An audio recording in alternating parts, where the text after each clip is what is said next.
Next episode میں آپ لوگ دیکھیں گے کہ نمرا بہت ہی زیادہ پریشان ہوتی ہے۔ آج کے دن اس کا نکاح ہوتا ہے لیکن دائم سے وہ کوئی بھی رابطہ نہیں کر پا رہی ہوتی۔ وہ بار بار نمبر دائم کا ملا رہی ہوتی ہے لیکن مسلسل اس کا نمبر بند جا رہا ہوتا ہے۔ اسے سمجھ نہیں آ رہی ہوتی کہ وہ کیا کرے کیونکہ علیزہ بھی بے بس ہے، اس کا نکاح نہیں رکوا پا رہی ہوتی۔ تنگ آ کر وہ علیزہ کو اپنے پاس بلاتی ہے اور اسے ساری حقیقت بتا دیتی ہے۔ وہ علیزہ سے کہتی ہے کہ میں یہ شادی کیسے کر سکتی ہوں، میرا نکاح تو دائم سے ہو چکا ہے۔ علیزہ جیسے ہی یہ بات سنتی ہے شوق میں چلی جاتی ہے اور حیران ہوتی ہے۔ اسے اپنے کانوں پر یقین ہی نہیں آ رہا ہوتا۔ وہ حیران ہوتے ہوئے نمرا سے کہتی ہے کہ کیا تم سچ کہہ رہی ہو؟ اگر ایسا ہے تو دائم کہاں پر ہے؟ جس پر نمرا کہتی ہے کہ میرا دائم سے کوئی بھی کانٹیکٹ نہیں ہو پا رہا۔ میں مسلسل اس کا نمبر ملانے کی کوشش کر رہی ہوں لیکن اس کا نمبر بند جا رہا ہے۔ اب مجھے سمجھ نہیں آ رہی کہ میں کیا کروں۔ جس پر علیزہ اسے کہتی ہے کہ نمرا کہیں دائم نے تمہیں دھوکہ تو نہیں دے دیا؟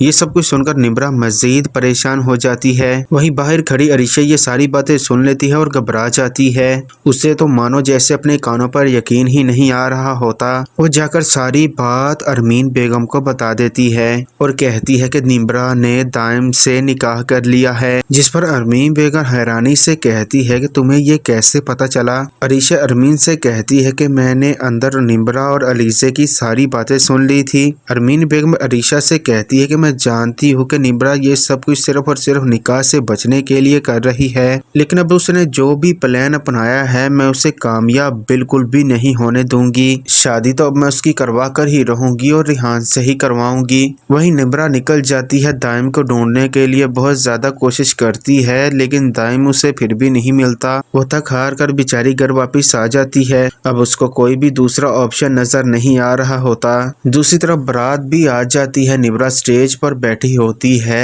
جب قاضی صاحب نکاح کی رسومات سٹارٹ کروا دیتے ہیں۔ نمرا بہت ہی زیادہ پریشان ہوتی ہے۔ اس سے پہلے کہ وہ کوئی بھی جواب دیتی وہاں ڈاکٹر تحریم آ جاتی اور قاضی صاحب سے کہتی ہے کہ رک جائے قاضی صاحب، یہ نکاح نہیں ہو سکتا۔ سبھی لوگ یہ سن کر تو کافی زیادہ حیران ہو جاتے ہیں۔ جس پر ڈاکٹر تحریم آگے آتی اور آ کر بتاتی ہے کہ نمرا ماں بننے والی ہے۔ یہ سن کر تو سبھی کے ہی پیروں تلے سے زمین کھسک جاتی ہے۔ سبھی لوگ حیران رہ جاتے ہیں۔ ریحان کی ماں نمرا کے گھر والوں کو کہتی ہے کہ آپ نے ہمارے ساتھ بہت ہی بڑا دھوکہ کیا ہے۔